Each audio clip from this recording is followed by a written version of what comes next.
Emploi, travail, chômage, ces mots ont plus que jamais un sens à l'heure du coronavirus. Ajoutons-y confinement, télétravail, chômage partiel, le marché du travail change directement sous nos yeux. Je m'appelle Frédéric Vuillot, je suis journaliste, et pour bien comprendre ce qui se joue dans le monde du travail actuellement, j'ai demandé à des experts de tous horizons de vous livrer leur vision de cette transformation. Point de suspension, c'est le podcast de l'UNEDIC qui décrypte les transformations du monde du travail en donnant la parole aux experts.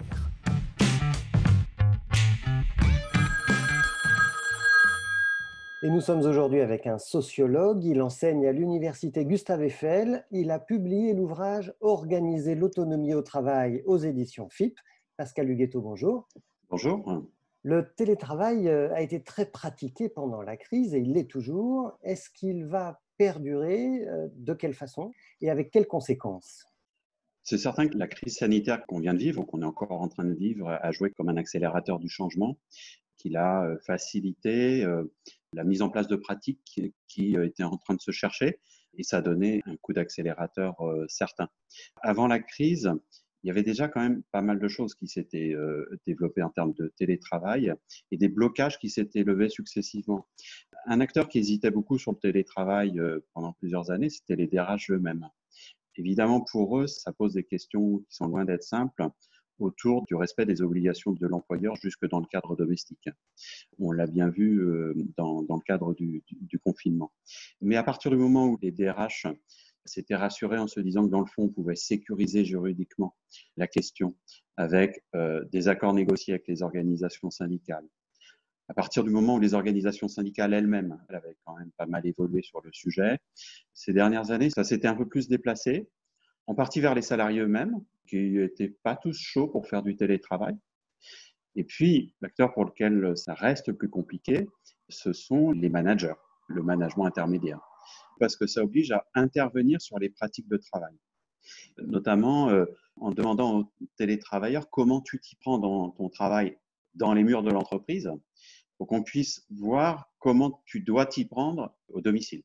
Si on engage le dialogue de ce type-là, qui est déjà un dialogue pas simple parce que ça veut dire se mêler de la façon dont le salarié travaille, le salarié répond facilement comment on s'y prend, comment vous laissez mes collègues travailler, comment je peux accéder aux applications de gestion ou non. Donc vraiment, la poursuite du développement du télétravail, ça va nécessiter d'accompagner les managers. Et puis un élément qui va favoriser le développement du télétravail à l'avenir, c'est l'enjeu des coûts de l'immobilier, et donc la réduction du nombre de mètres carrés que favorise le télétravail va évidemment pousser à ça. Alors avec la crise, beaucoup d'entreprises ont organisé ce télétravail. À quelles difficultés d'organisation est-ce qu'elles ont dû faire face?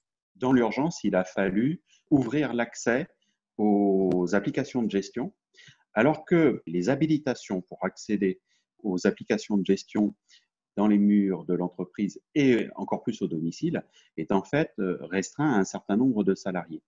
Et la généralisation du télétravail a obligé les entreprises à largement ouvrir les vannes, y compris pour des salariés qui avaient des habilitations très, très restreintes.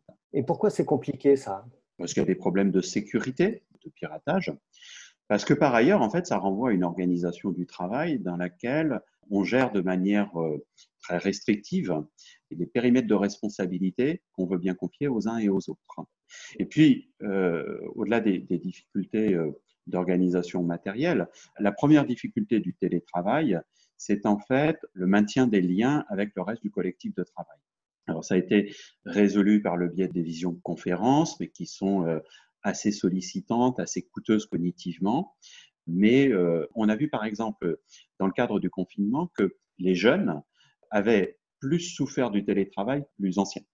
C'est quelque chose qui s'explique au fond par le fait que les jeunes sont dans une étape de développement du métier où il y a moins de maturité professionnelle, moins d'expérience et plus de besoin des micro-contacts en quelque sorte qui permettent de vérifier auprès du manager qu'on n'est pas en train de se tromper. Et donc ça, c'est un vrai enjeu.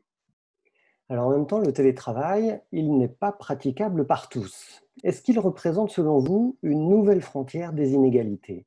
C'est quelque chose qui a été très rapidement repéré. La différence qu'il pouvait y avoir entre ceux qui ont la possibilité de télétravailler et ceux qui doivent se rendre au travail. J'aurais tendance, malgré tout, à ajouter à ça, sans du tout le remettre en cause, un élément de complexité qu'on a beaucoup moins discuté. Dans le fond, les personnes qui sont en quelque sorte des télétravailleurs empêchés ne voient pas forcément cet empêchement comme une injustice à tous les coups. Pourquoi? Parce qu'en fait, d'une certaine manière, c'est l'autre face de ce qui peut être pour eux un privilège et qui l'a y compris parfois été durant le confinement. Il faut avoir à l'esprit qu'en fait, quand on choisit très jeune vers quel métier on va s'orienter, très souvent le raisonnement consiste à dire je ne sais pas trop ce que je veux faire plus tard. En revanche, pour certains, il y a quelque chose de très structurant, c'est l'idée qu'ils ne veulent pas travailler dans un bureau. Et d'une certaine manière, certains ne souffrent pas tant que ça parce qu'ils ne voudraient surtout pas, que ce soit au domicile ou que ce soit dans les murs de l'entreprise, avoir à travailler au bureau. Et parallèlement, on a beaucoup de salariés en ce moment qui disent qu'ils veulent continuer le télétravail, ils y ont trouvé leur avantage. Est-ce que vous diriez qu'ils sont en train de fuir leur retour au travail? Ça dépend ce qu'on va appeler fuir le retour au travail. On voit bien qu'il y a un aspect qui joue, qui concerne les aspects de conciliation des temps de vie. Ça, c'est fondamental.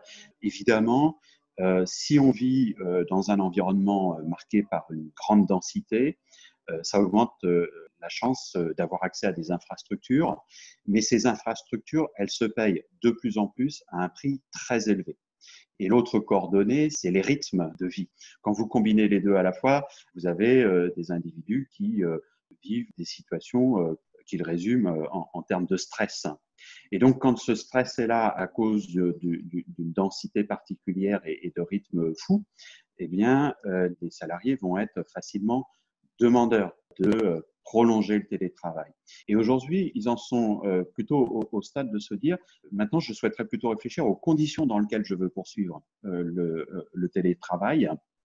Maintenant, il n'y a pas que ça. Un autre élément qui intervient dans le choix des individus, c'est le travail lui-même. Lorsque votre travail se fait avec une expérience dans votre métier qui est suffisamment longue, au fond, vous n'avez pas besoin d'avoir un environnement proche autour de vous pour savoir comment travailler. Vous vous débrouillez très bien tout seul. Ça, c'est un facteur qui va augmenter l'envie de télétravailler. Les jeunes souffrent davantage.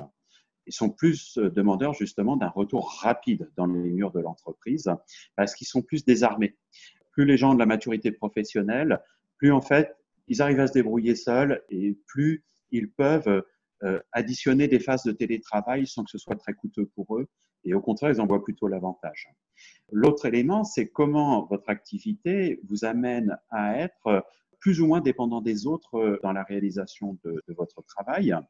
Si votre activité vous amène en permanence en fait à avoir une série de décisions qui sont validées par d'autres, par votre collègue parce que vous travaillez sur le même dossier, par votre manager, plus vous êtes tributaire des autres pour beaucoup d'aspects de votre travail, plus vous aurez envie de revenir dans les murs de l'entreprise parce que sans ça, c'est cognitivement très coûteux de télétravailler. Si en revanche, vous êtes dans une activité où vous arrivez assez facilement à isoler des séquences de travail sur lesquelles vous avez la main, quand vous êtes dans ce cas de figure, c'est beaucoup plus facile également de télétravailler. Donc, c'est à la fois un aspect de conditions spatiales de vie, de contenu du travail, de conditions de réalisation de ce travail. Et ça a peu de choses à voir si derrière votre question, il y avait le débat qui nous a souvent été imposé ces dernières années, qui était plutôt mal engagé sur l'hypothèse d'un déclin de la valeur travail. Et est-ce que le télétravail est une nouvelle manifestation de cet hypothétique déclin de la valeur travail? C'est vraiment pas de ça dont il s'agit.